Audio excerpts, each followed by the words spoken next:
네, 오늘 말씀은 데살로니가 전서 2장 1절에서 9절의 말씀입니다. 저와 여러분이 한 절씩 교독하겠습니다. 제가 먼저 1절 읽겠습니다. 형제들이여, 여러분 자신은 우리가 여러분을 방문한 것이 헛되지 않다는 것을 알 것입니다. 여러분도 알다시피 우리가 전에 빌립보에서 고난과 모욕을 당했으나 많은 반대에 부딪히면서도 우리 하나님 안에서 담대하게 하나님의 복음을 전했습니다. 우리의 권면은 잘못된 생각이나 불순한 동기에서 비롯된 것이 아니며 속임수에서 비롯된 것도 아닙니다. 오히려 우리는 하나님께 인정을 받아 복음 전할 부탁을 받은 사람들로서 말합니다. 이는 사람들을 기쁘게 하려는 것이 아니라 우리의 마음을 살피시는 하나님을 기쁘시게 하려는 것입니다. 여러분도 알다시피 우리는 어느 때든지 아부하는 말을 하거나 탐심의 탈을 쓴 적이 없습니다. 하나님이 증인이 되십니다. 우리는 여러분에게든 다른 사람에게는 영광을 구하지 않았습니다. 우리는 그리스도의 사도로 권위를 세울 수도 있었습니다. 그러나 우리는 여러분 가운데서 유순한 사람들이 돼 유모가 자기 아이들을 돌보는 것 같이 했습니다. 여러분을 이토록 사랑해 하나님의 복음은 물론 우리의 생명까지도 여러분에게 주기를 기뻐했습니다. 이는 여러분이 우리에게 사랑받는 사람들이 됐기 때문입니다. 함께 읽겠습니다. 형제들이여, 여러분은 우리의 수고와 고생을 기억할 것입니다. 우리는 여러분 가운데 누구에게도 짐이 되지 않으려고 밤낮으로 일하면서 여러분에게 하나님의 복음을 전했습니다. 아멘. 여러분, 살면서 우리의 삶이 헛되지 않았다라고 어떻게 알 수가 있을까요? 저는 예전에 홀란드 오포스라는 영화를 본 적이 있는데요. 여러분도 혹시 보신 분들이 있는지 모르겠습니다. 이 홀란드 오포스는 이 사람의 이름이에요. 홀란드 오포스라는 선생님의 이 인생을 다룬 영화입니다. 저도 하도 오래전에 봐서 정확하게 이렇게 기억이 안 나는데요. 원래 이 홀란드 오포스는 음악을 했던 사람인데 유명한 작곡가가 되고자 했던 사람이었죠. 근데 이제 잠시 형편 때문에 음악 선생님을 이제 임시로 맡았습니다. 그런데 선생님을 하자마자 얼마 안 돼서 이제 아내가 임신을 하게 됐고, 또 콜트란이라는 이제 아들이 그 가운데서 태어났습니다. 그런데 이 콜트란은 아쉽게도 귀를 이제 귀가 들리지 않는, 소리를 들을 수 없는 그런 장애를 가지고 태어났어요. 그래서 아들과 이렇게 대화를 하려면 수화로 이제 대화를 해야 하는 그런 상황이었습니다. 점점 이렇게 현실의 문제 때문에 결국은 이 존 F 케네디 고등학교인가요? 하여간 그 고등학교에서 이제 음악 선생을 하기 시작했는데, 이제 처음에는 굉장히 열심히 하지 않았다가 나중에 점점 이제 자신이 맡은 그 일에 최선을 다했고, 또 이제 맡은 제자들을 사랑했고, 또 그 아이들에게 음악의 기쁨을 주려고 노력했던, 그리고 또 오케스트라를 또 그 학교 오케스트라를 이제 만들어서 아이들을 또 연습시키고 또 발표를 하고, 또 자기가 작곡한 노래들을 또 아이들한테 연주도 한번 해보고, 그러면서 음악을 통해서 사람들의 삶을 변화시키고자 많은 헌신적인 노력을 했던 선생님으로 저는 그 영화의 장면을 기억을 합니다.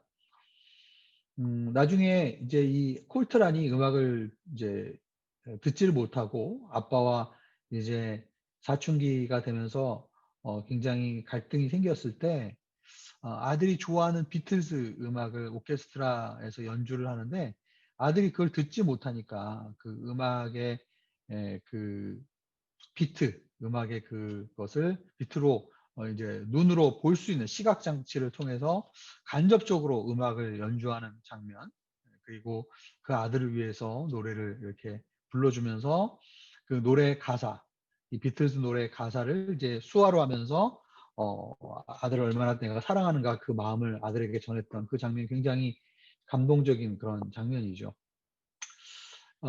그러던 중에 이제 선생님도 세월이 지나면서 결국은 그 학교를 이제 떠나시게 되었어요.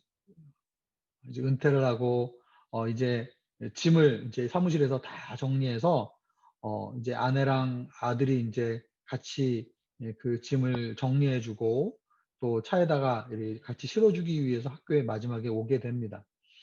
그런데 이제 제자들이 졸업생들까지 포함해서 모든 제자들이 모인 거예요. 강당에 학교 강당에 모여서 오케스트라를 준비했어요. 그래서 선생님을 이제 깜짝 파티를 한 거죠. 그래서 데리고 와서 선생님을 위해서만 오케스트라 연주를 이제 합니다. 마지막 이 오케스트라의 지휘를 선생님께 이 지휘봉을 제자들이 주게 되죠. 그래서 선생님이 마지막으로 이제 이 오케스트라 연주를 하게 되는 장면이 마지막 장면이에요. 근데 그 선생님의 제자 중에서 그 주의 주지사가 된 자매님, 뭐 자매님이라고 해야 되나요? 여자분이 주지사죠. 지금 이제 현 주지사가 선생님 이제 제자인데 그 주지사도 악기를 이제 연주를 같이 하는데 마지막으로 그렇게 얘기합니다. 선생님의 그 꿈을 선생님 원래 작곡가가 돼서 정말 많은 사람들에게 인정받고 또 유명해지는 것이 선생님 꿈이었는데 그걸 포기하면서 우리들을 위해서 헌신해 주시고 희생해 주셔서 너무 고맙다고 그러면서 마지막으로 뭐라고 그랬냐면 우리 제자들 한 사람 한 사람이 선생님의 멜로디였고 선생님의 음표였습니다. 이렇게 이야기를 하는 장면을 보면서 마지막으로 선생님이 그 지휘를 오케스트라 지휘를 하면서 눈물을 쏟는 그 영화의 마지막 장면이 아직도 감동적으로 저에게 남아 있습니다. 여러분, 우리는 나중에 우리의 삶을 마무리하면서 정말 우리의 삶이 헛되지 않은 삶이었다. 라는 것을 어떻게 우리가 평가할 수 있을까요? 네. 내가 하고 싶은 대로 다 하면서 살았던 삶이 정말 어, 헛되지 않은 삶을 사는 것일까요?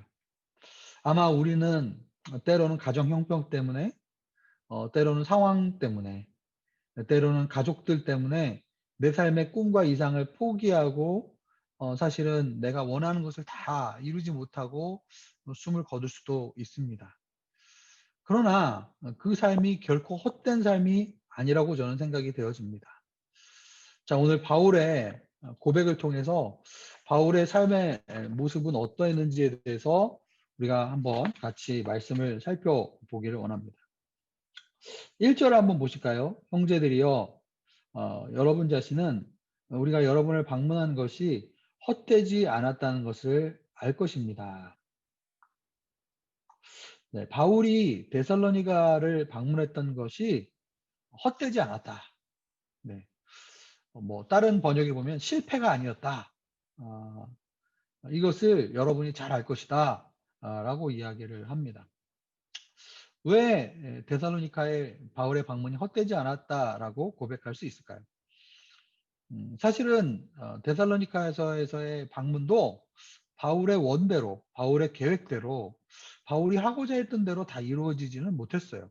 왜냐하면 아시다시피 어제도 말씀드렸지만 바울이 데살로니가에서 복음을 전하다가 결국 유대인들의 반대와 폭동에 의해서 결국은 짧은 시간 정도만 머무르고 그리고 이제 베레아로 옮길 수밖에 없었기 때문입니다.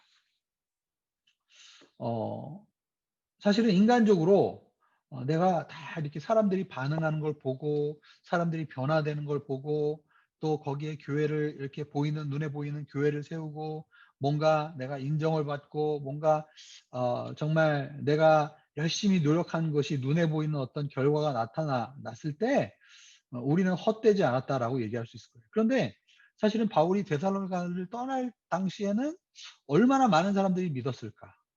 얼마나 새롭게 만들어진 이 교회의 공동체가 정말 오랫동안 지속될까? 또 얼마나 이 지역에 영향력을 미치는 교회일까? 이것을 바울은 다 눈으로 보지 못한 상황에서 떠났을 겁니다. 그러나 바울은 이 방문이 사실은 헛되다고 생각할 수 있었음에도 불구하고 헛되지 않았다라고 고백하고 있어요. 2절에 보면은 바울은 여러분이 알다시피 우리가 전에 빌립보에서 고난과 모욕을 당했지만 그리고 많은 반대에 부딪혔지만 우리가 하나님 안에서 담대하게 하나님의 복음을 전했습니다. 네. 어, 바울의 평가 기준은 뭐예요? 네. 내가 부르심 가운데 얼마나 내가 하나님의 그 부르심 안에서 내가 충실하게 살았는가? 이것이 바울의 평가 기준인 것 같습니다. 하나님 안에서 복음을 전했다. 그리고 하나님의 복음을 전했다. 네. 그러니까 삶의 기준이 평가하시는 분이 누굽니까? 하나님이십니다. 그리고 내가 삶의 목적과 동기와 그리고 삶의 그 목적을 이루는 수단이 목적과 수단과 동기가 다 하나님 앞에서 올바른 것이었는가? 이것이 바울의 평가 기준이었어요. 네. 어, 잘못된 3절에 보면 잘못된 생각이나 불순한 동기나 또 속임수에서 비롯된 것이 아닙니다. 그렇죠? 네, 올바른 동기에서 그리고 올바른 목적에서 그리고 또 올바른 그러한 수단을 가지고 계속 사역을 충실하게 하나님의 부르심 가운데 사역을 했느냐? 네, 이것이 바울이 정말 내가 성공한 사역자인가 성공한 사역자가 아닌가라는 그러한 평가입니다. 여러분 선교사님들이 사역지에서 사역을 하다 보면 어떤 지역에 예를 들어서 아시아 지역, 예를 들어서 캄보디아나 또 뭐 라오스나 이런 데 사역하시는 선교사님들은 그 지역이 복음의 수용성이 상당히 높아요. 그래서 첫 번째 텀에 가셔서 복음을 전하다가 이미 막 2-3년 안에 막 복음을 전했는데 교회가 세워지고 막 그리고 막 뭐 100 명, 200 명의 사람들이 막 모이기 시작합니다. 그러면 그런 선교사님들은 안식년이 딱 돼서 한국에 들어오시면 딱 그 목소리 자체가 톤이 달라요. 딱 이렇게 내가 이러면서 막 목이 뻣뻣해지고 그리고 막 이미 내가 뭔가 사람들에게 보일 만한 결과가 있기 때문에 딱 벌써 목에 이렇게 이게 들어가고 막 목소리도 되게 거룩한 목소리가 나오고요. 막 그러면서 주께서 뭐 이러면서 승리케 하셨습니다. 이러면서 막 벌써 이 예 굉장히 달라집니다. 근데 우리 중동 지역에 있는 선교사님들은 안식년에 한국에 들어가는 게 굉장히 고통스러워요. 네. 사람들이 막 사역에 결과도 없는데 얼굴에 살만 디룩디룩 쪘네. 뭐 얼굴 색깔이 하얗네. 뭐 이러면서 막 사람들이 막 핀잔을 주죠. 도대체 5년 동안 가서 복음을 전하긴 한 거냐, 왜 결과가 없냐, 뭐 이런 식으로 이야기를 합니다. 그래서 어떤 선교사님들은 한국에 안식년 들어가기 전에 뭐 한 2-3주 전에 막 결과가 없으면은 밖에 나가서 산에서 등산이라도 해 갖고 얼굴을 시커멓게 태워서 들어가기도 합니다. 네, 얼굴 하얗다고 또 뭐라고 할까 봐. 네. 어, 여러분 사역자의 성공의 기준이 내가 얼마나 많은 회심자가 나왔는가, 내가 얼마나 큰 교회를 개척했는가, 또 우리 교회가 얼마나 재정이 많은 교회인가, 또 내가 얼마나 높은 교단장의 지위에 올라서 많은 재정을 내가 좌지우지할 수 있고 많은 사람의 이 보직을 임명할 수 있는 그런 영향력 있는 자리에 올랐는가. 여러분 이것이 사역자의 평가의 기준이 되어야 하겠습니까? 우리 교회에서 내가 교회에서 봉사를 20년, 30년 했는데 나의 상급은 무엇입니까? 내가 장로의 직분에 오르고 권사의 직분에 오르고 그리고 사람들에게 큰 영향력을 미치는 사람이 되는 것이 내가 교회 사역에서의 목적이 되어야 합니다. 아니면 나는 빚도 없이 또 사람의 인정도 없이 그냥 사람들이 모르는 그런 음지에서 정말 충실하게 주의 몸된 교회를 위해서 눈물로 수고하며 애쓰며 나의 부르심 가운데 충실하게 하나님 앞에 정말 성실하게 섬겼는가. 이것이 나의 성공 기준이 되어야 하겠습니까? 그럼 5절에 보면은 4절에 보면은 바울은 오직 나는 하나님의 인정을 받아 복음을 전할 부탁을 받은 사람으로 말합니다. 네.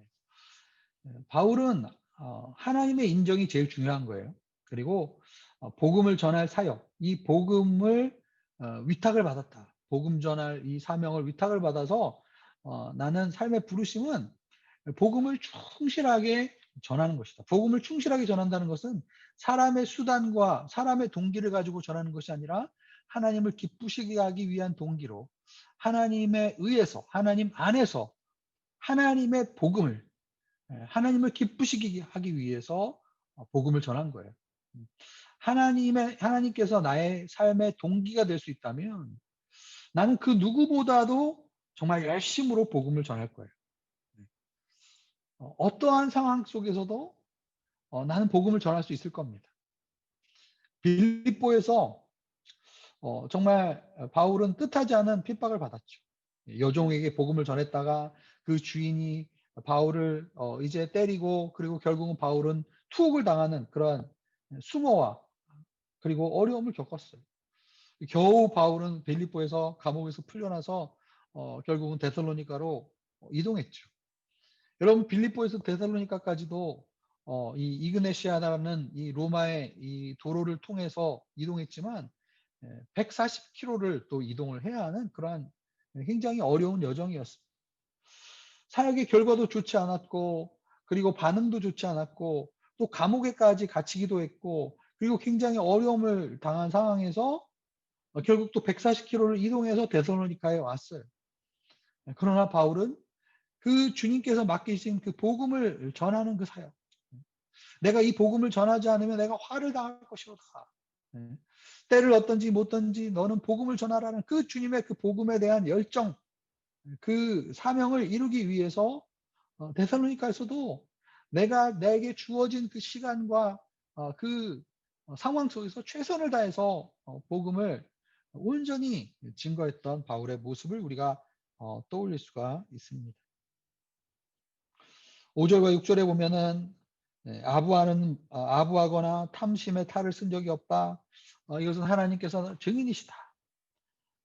사람에게 영광을 구하지 않았다라고 이야기를 합니다. 여러분 당시에 헬라 철학자들은 그들이 고용한 고용주들이 있었어요. 헬라의 철학자들이 자기 스스로 이렇게 먹고 살 수 없기 때문에 당시에 지역에서 정말 유력자들에게 고용이 돼서 그래서 그들에게 이제 사례를 받으면서 이제 사역을 했어요. 사역이라기보다 강연을 했죠. 그래서 자신의 철학을 강연하고 연설을 하고 사람들의 귀를 기쁘게 하는 그러한 강연이나 가르침을 했는데 그들도 사도 바울처럼 여행을 하면서 이렇게 이동하면서 철학을 강연하고 사람들에게 가르침을 했습니다. 그들은 고용주들을 기쁘게 하기 위해서 그리고 돈을 벌기 위해서 이제 아첨을 하기도 하고 또 말을 바꾸기도 하고 그리고 그들을 기쁘게 하는 말이라면 진리가 아닌 거짓이라도 이야기를 하고 다녔던 것이죠. 그러나 바울은 그 재정의 압박으로부터 그리고 사람을 기쁘게 하고자 하는 그것으로부터 자유로웠어요. 왜냐하면 그의 부르심은 오직 하나님으로부터 왔기 때문입니다. 나중에 바울서신을 우리가 읽어보면 바울이 가끔 바울의 사도권을 계속 이제 주장하는 사도권을 수호하기 위해서 말하는 경우들이 많이 있습니다. 그런데 때로는 바울이 사도권이 계속 공격받는 이유 중에 하나는 뭐였냐면 바울이 재정적인 보상이나 후원을 받지 않는 경우들이 종종 있었기 때문이에요. 사람들이 생각하기에는 당시 헬라 이 강연하는 사람들은 그 강연을 하면서 돈을 받기도 하고 또 고용주들에게 또 이게 후원을 받았는데 바울은 무상으로 했다는 거예요. 저 사람 말이 가짜거나 그리고 저 사람이 아주 질이 낮은 사람이다. 그런 공격을 받았던 것이죠. 왜냐하면 세상 사람들이 이렇게 하던 방식과는 전혀 다른 방식으로 했던 겁니다. 바울은 원칙이 있었어요. 복음은 증거의 걸림돌이 된다면 나는 재정 지원을 받지 않겠다. 그리고 하나님으로부터 공급을 받고 그리고 언제든지 그 외부 지원 그리고 그 재정 지원을 하는 사람의 영향력으로부터 자유롭게 오직 하나님만을 위해서 복음을 증거하겠다는 그런 부르심에 이제 그 원칙이 있었던 거예요. 그래서 때로는 바울이 계속 자비랑 사역만 한 것은 아닙니다. 때로는 텐트를 이제 장막을 지어서 돈을 벌어서 이렇게 하기도 했지만, 때로는 사실은 또 어떤 교회에서는 바울이 복음을 전하고 또 그 교회에서 사례를 받기도 했어요. 그리고 때로는 다른 교회들로부터 재정 지원을 또 받기도 했습니다. 그러니까 바울이 매번 전문인 자비랑 사역을 한 것은 아니에요. 바울은 원칙이 있어요. 내가 돈을 받느냐 안 받느냐 이게 중요한 게 아닙니다. 요즘에 많은 분들이, 특히 젊은 세대들이 전문인 자비랑 사역을 굉장히 아이디어하게 생각해요. 근데 방점이 어디에 맞춰 있냐면 자비량에 맞춰져 있어요. 무슨 얘기입니까? 괜히 재정 지원하려고 사람들한테 재정 요청하고 기도 편지 보내고 이런 게 싫은 거예요. 구차하고 창피하고. 근데 여러분, 그것이 기준이 돼서는 안 됩니다. 가장 복음을 증거하는 데 효과적인 것이 어떠한 상황인가? 재정을 받는 것이 그때 당시에 복음을 전하는 데 도움이 되는 것인가? 아니면 재정을 받지 않고 자비량으로 그 상황 가운데 하면서 내가 일하면서 그 가운데서 복음을 전하는 것이 가장 합당한 것인가? 바울에게 있어서는 재정을 받고 안 받고가 중요한 것이 아니라 복음이 어떻게 효과적으로 증거되는 것인가? 이것에 방점이 찍어져 있습니다. 바울은 그래서 이 데살로니가에서는 복음을 전하면서 재정을 받지 않겠다라고 결정을 한 것이죠. 7절에서 9절에 보면 마지막으로 바울은 올바른 목표, 올바른 동기, 또 올바른 사역의 방법뿐만 아니라 복음을 전한 뒤에 합당한 복음의 삶의 모습을 또한 보여주고 있어요. 7절에 보면 사도의 권위를 내세울 수 있었습니다. 그러나 그렇게 하지 않고 유모가 되어서 유순한 사람들이, 여러분 가운데 유순한 사람들이 되어서 유모가 자기 아이들을 돌보는 것 같이 했다. 네. 여러분, 이 유모라는 단어가 헬라어에서는 이중적으로 쓰여요. 유모가 어머니라는 그런 의미도 있고요. 또 유모라는 거는 진짜 친어머니는 아니지만 그러나 아이들을 어렸을 때 이렇게 고용돼서 돌보는 사람이라는 뜻도 있습니다. 즉 바울이 유순한 사람이 되어서 어머니의 사랑처럼 그 데살로니가 성도들을 뜨겁게 사랑하고 그 아이들을 돌봤지만, 그러나 또한 자신께 하나님 앞에 이들을 하나님께서 맡기셨다라는 그러한 또 마음을 갖고 있었기 때문에 그들을 내 힘으로 좌지우지하는 것이 아니라 그들을 귀하게 여기고 온전히 하나님께 맡기면서 그들을 돌봤다는 것입니다. 8절에 보면은 그들에게 복음을 이제 줄 뿐만 아니라 나의 생명을 주기를 기뻐했다. 여러분, 사도의 권위는 기존에 내가 사도로서 가지고 있는 교회에서의 나를 부르는 호칭과 어떤 나의 포지션에서 오는 것이 아니라, 바울의 삶의 권위는 어디서 나왔는가? 복음을 전하고 그리고 그 복음에 생명을 걸고 그 복음에 따라서 살아갈 때 복음에서 나타나는 그 생명이 나를 변화시켜, 그리고 그 복음을 통해서 내가 변화됐을 때 또한 그 복음을 통해서 나의 주변이 변화되는 그런 역사가 나타나는 것처럼, 바울의 우선순위는 복음을 전하고 그리고 복음을 통해서 생명의 능력이 나타나서 정말 그 사랑으로 사람들을 사랑하고 섬길 때, 정말 그러한 모습으로 사람들을 돌볼 때 정말 거기에서 진정한 권위와 거기서 진정한 그 믿음의 본이 되는 그러한 모습들이 나타났습니다. 그래서 9절에 보면은 정말 불철주야, 밤이든 낮이든 낮에는 일하고 밤에는 복음 전하면서 정말 밤낮으로 수고하면서 애쓰면서 복음을 전했다라는 것입니다. 여러분, 열심히 내가 노력한 것에 대한 인정을 받으려는 것이 아니라, 무조건 열심히 하는 것이 중요한 게 아니라 정말 내가 어떤 동기에서 어떤 목적에서 어떤 방식에서 그리고 어떠한 삶의 모습으로 정말 내가 열심히 살았는가, 그리고 나의 평가 기준은 무엇인가, 이런 것을 통해서 정말 나의 삶의 모습이 내 삶이 정말 성공적인 하나님 앞에서 삶을 살고 있는가, 하나님 앞에서의 성공이란 과연 무엇인가, 그리고 하나님이 우리의 삶을 평가하시는 기준은 무엇인가? 다시 한번 오늘 돌아보면서 기도하는 오늘 하루가 되었으면 좋겠습니다.